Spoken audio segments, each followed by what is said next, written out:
guys, welcome back to the channel. Today we're going to be doing a Valentine's Day themed video.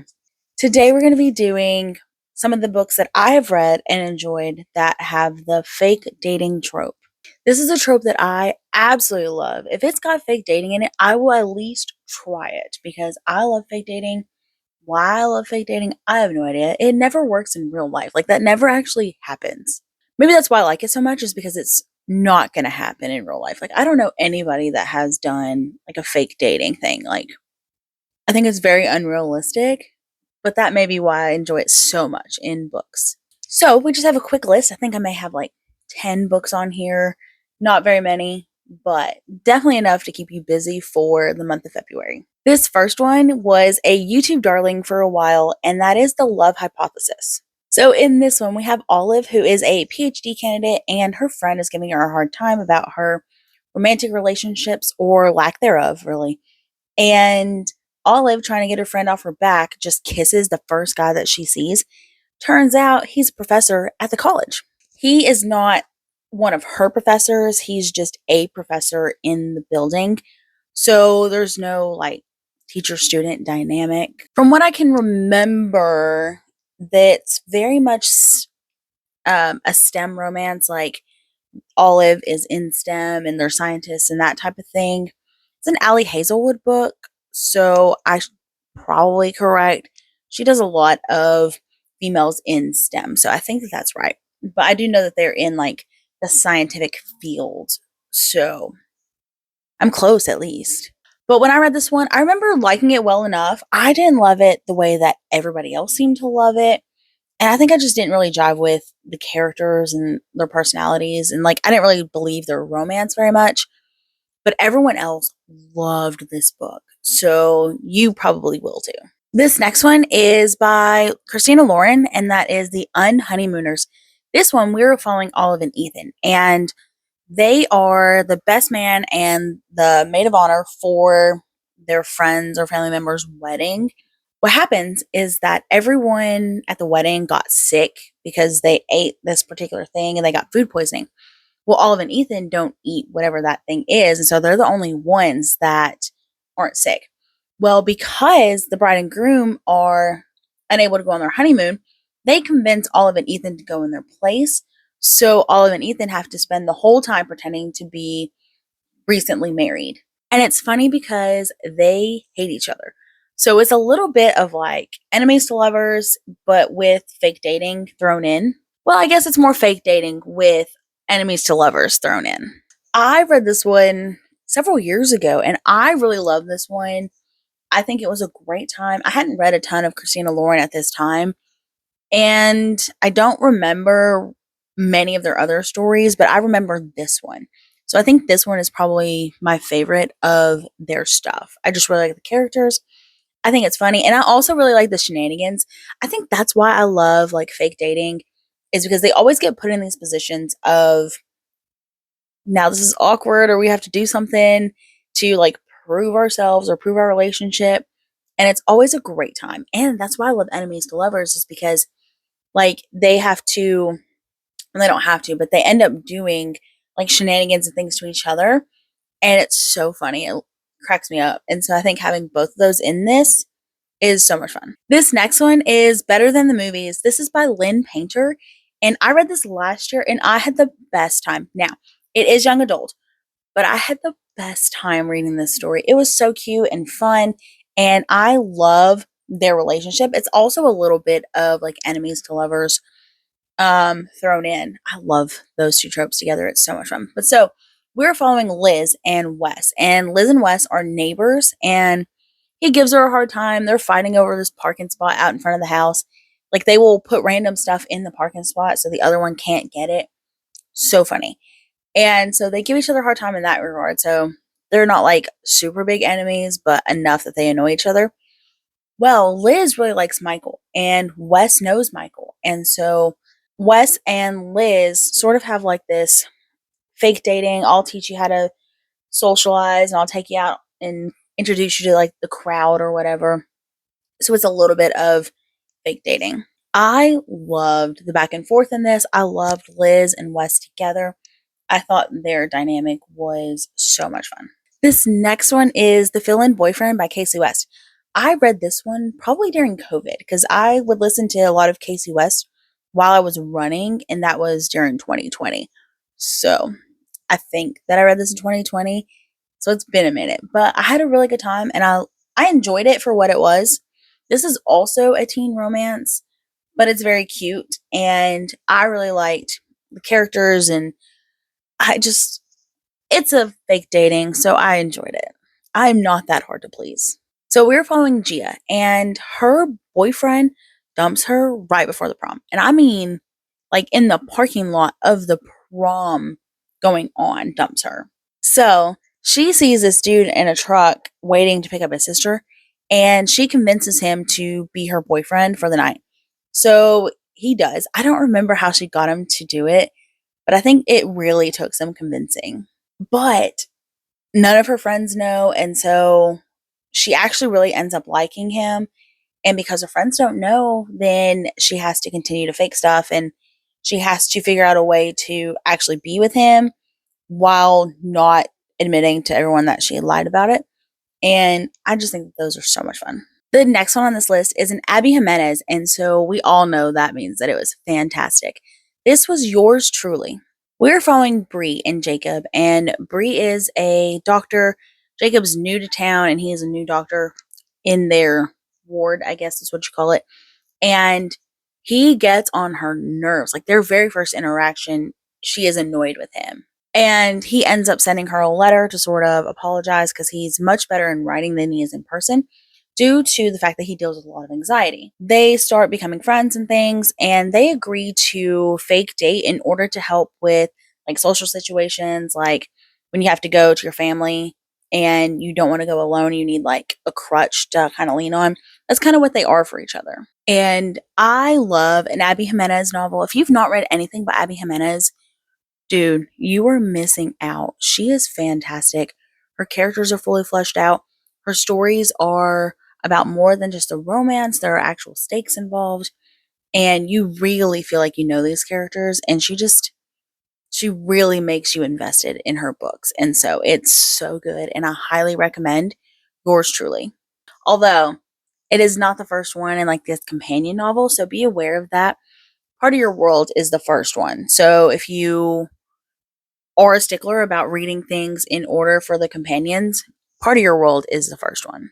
The next one on this list is The Dating Plan, and this one I read a long time ago, and I remember really enjoying it. I flew through this book.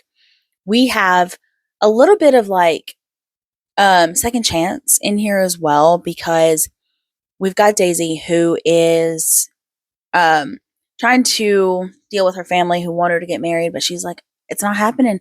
I don't believe in it. I'm not doing it. So she has this friend who I don't remember if they dated when they were younger or if she just had a huge crush on him. And he had like left. I think he was supposed to take her somewhere or something. Like he had let her down and he just like dipped out and she didn't see him again until the setting of our book. Like that's how long it's been. And she convinces him to be her fake fiance. And he goes for it because he is trying to inherit his grandfather's estate or company. And it's contingent on the fact that he gets married. So he's cool with that if he can inherit all these things that he's wanting to inherit. So this one was really good from what I remember. This next one was so much fun, and it is the X Talk. So we have Shay and Dominic, and they both work at this radio station, and they can't stand each other. They get on each other's nerves, and their company is going under. Like they need a new idea, otherwise, they may not have a job anymore, right? Well, they end up pitching the idea of exes coming on air and giving dating advice. Well, the producer's like, oh, that's great. You two don't really get along, so let's pretend you're exes and put you on air. And so now it comes this whole deception of like they had a love story and they dated and nobody knew they were dating and now they're exes and like there's a lot of holes in their story because so many people actually know who they are and it doesn't work, right? Well, then you throw in the twist that they actually start to like each other. And so now they are lying about being exes, but while falling for each other. And it's going to blow up. And I was here for it. I had the greatest time reading the story. This next one helped me discover a new favorite author for romance novels, and that is The Wedding Crasher by Mia Sosa. I love her stories so much. They are the best. Absolutely loved them. So this one, we're following Solange, and she ends up helping her cousin, who is a wedding planner, and they're doing this wedding, right? Well, Solange overhears the bride telling another man that she loves him and wants to be with him, but she's still going to go through with the wedding. And so Solange interrupts the wedding and is like, yeah, you can't marry her. So sorry. Like, that's so bold. Like, who breaks up a wedding of strangers? Like, that's wild. And so it was so much fun dealing with that situation because could not be me, right? Well, we're also following Dean, who is the groom, right? He was the would be groom. And he was really banking on getting married because of the fact that it would look really good for his career so he can make a partner, right? Well, he ends up convincing Solange to fake date him because it's important for his company that he is involved with a significant other, right? And so she has to pretend to be in love with him in front of his boss and all these things. And it's so much fun. I loved it. I had the best time. And it led to a couple other favorites by her that you'll see in future videos. The next one on this list is The Deal by Elle Kennedy. This one, we are following Hannah and Garrett. And Hannah is a singer who is crushing over this dude, Justin, right? Well, Garrett is in her class and he is failing, and that is going to screw up his hockey career for college and lifelong career of playing in the NHL, right? So he convinces Hannah to tutor him in this class, and then he will go on a few dates with her and pretend to be her boyfriend or pretend to be interested in her in order to catch Justin's eye and make Justin jealous. That way, Hannah can snag him. Well, since it's a fake dating trope in a romance novel, her and Garrett have a lot more in common and they really enjoy spending time together. And so now she's torn between what am I doing? And so I just had the best time. I love a hockey romance, and this one was so good. I love Elle Kennedy's writing. I love this entire companion series. It's called the Off Campus series, and this is the first one. And there are like 4 more after this one, and I read them all because they're just so good. Speaking of hockey romances, the last one on this list is The Penalty Box. The Penalty Box is following Micah and Charlie, and Micah is a hockey player and he ends up being associated with some gang members and he gets arrested and the cops are looking at him, and because of that his GM at his hockey club is like, I need you to get yourself together. I need you to settle down and show the world that you can be stable, right? So the answer to that is for him to get married. Well, his agent, Krista, her assistant is Charlie, and she decides that Charlie needs to marry him because Charlie is a good girl. They have known each other for a long time, and so it would make sense that they were secretly in love because like they would have met like a while back. So like the timelines could work out. Well, Charlie needs a lot of money and she's going to get paid like a lot of money to marry him. And so she goes and she like legit marries him for fake. Like they are not really together, but they are legitimately married. And it is so much fun trying to watch them learn each other and deal with this dynamic because it's an awkward dynamic because he's like, if you're going to wear my ring, then you're going to be my wife. I'm not going to force you to do anything, but you will be loyal to me. Like, I'm not going to be a fool. And she's like, okay. It's such a great time. They have to deal with his family and everything, and he doesn't believe in marriage. So that's a dynamic that they're dealing with. And it was so much fun. I loved this. Wasn't my favorite of all of them, but Odette Stone can do no wrong with her hockey romances. At least in the 4 that I've read, they have all been great. But yeah, so there's my list. This is definitely not an all-encompassing list. So if you have books that you've read and loved that are fake dating, then drop them below in the comments. I love a good fake dating. Have you read any of these? Let me know your thoughts in the comments, and I will see you in the next one.